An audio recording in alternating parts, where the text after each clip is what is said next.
In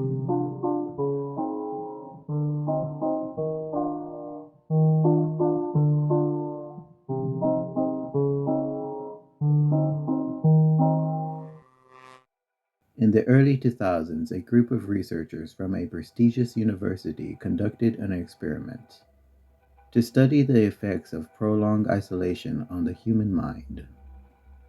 The project, codenamed Erebus, aimed to push the boundaries of human endurance and explore the depths of the psyche. It was named after the Greek personification of darkness, a detail none of the participants knew. 5 volunteers, all in their mid-20s, were selected for the study. Each had undergone extensive psychological evaluations to ensure that they were mentally stable. None of them had any history of mental illness.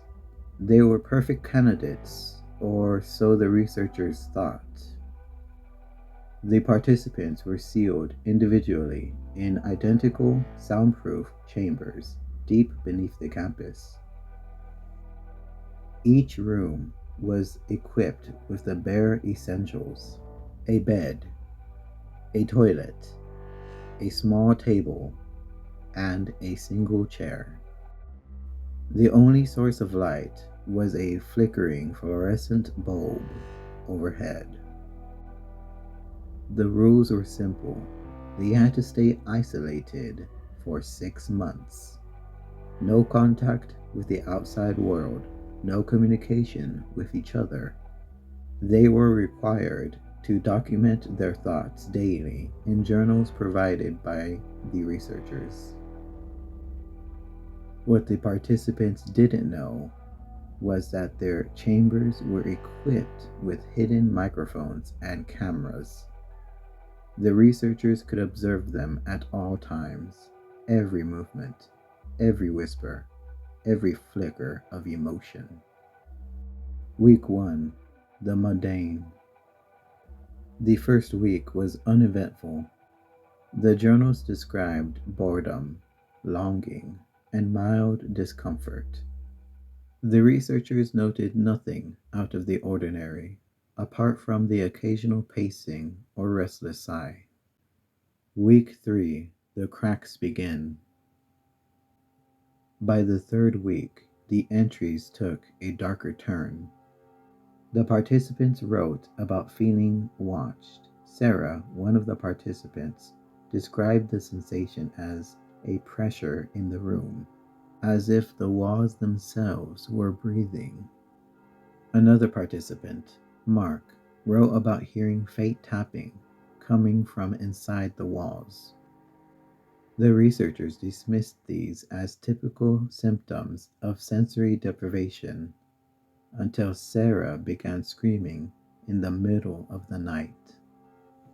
When they reviewed the footage, they saw her staring into the corner of the room, her eyes wide with terror. She screamed, get out," over and over, clawing at the walls. When they checked the cameras, there was nothing there. Week 8, the presence. By the 8th week, the journals were filled with frantic scrawls. Words were crossed out repeatedly, as if the participants were afraid of writing them. Sarah's journal entries grew increasingly disturbing. She wrote about something in the chamber with her. "It stands in the corner at night," she wrote. "I can feel its breathing on my neck, but when I turn around, there's nothing there. It whispers my name. It knows things about me that I've never told anyone. It told me I wouldn't leave." The researchers began noticing strange occurrences in the footage. Objects in the chambers, chairs, pens, even the journals themselves, would shift positions when no one was looking. Shadows moved across the walls, though there was no apparent source of light. One by one, the participants stopped eating, they stopped writing. They spent hours staring at the corners of their rooms, murmuring to themselves. Week 16, The Descent. Sarah's final entry was scrawled in what appeared to be blood, though no wounds were found on her body. It's inside me now, watching through my eyes, whispering in my mind. It knows you're reading this. The researchers decided to terminate the experiment immediately. But when they tried opening the chambers, the doors wouldn't budge. They checked the control system. Everything was locked from the inside. When they finally managed to force the doors open, they were greeted by silence.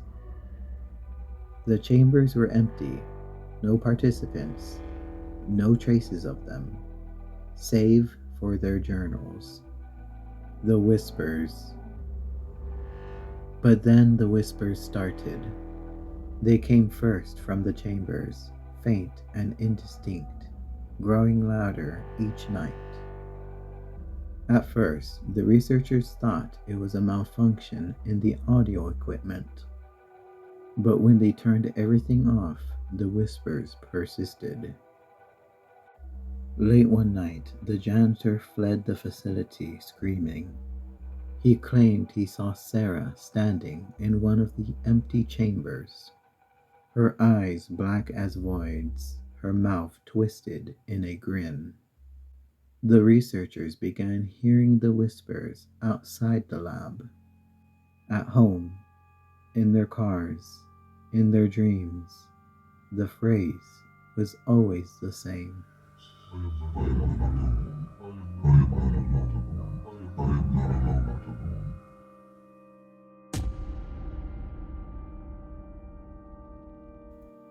Several researchers quit, others disappeared without a trace.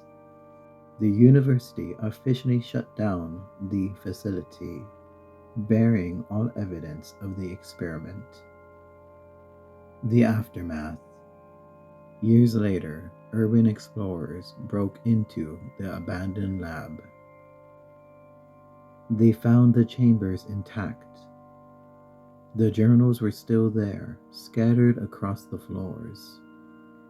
But there was something else, a new entry written in one of the journals.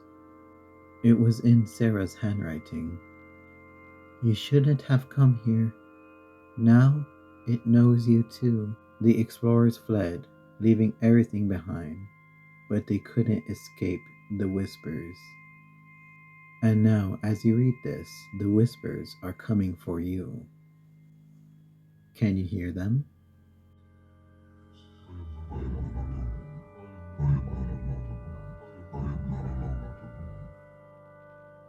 Turn around. Is someone watching you, or is it already inside?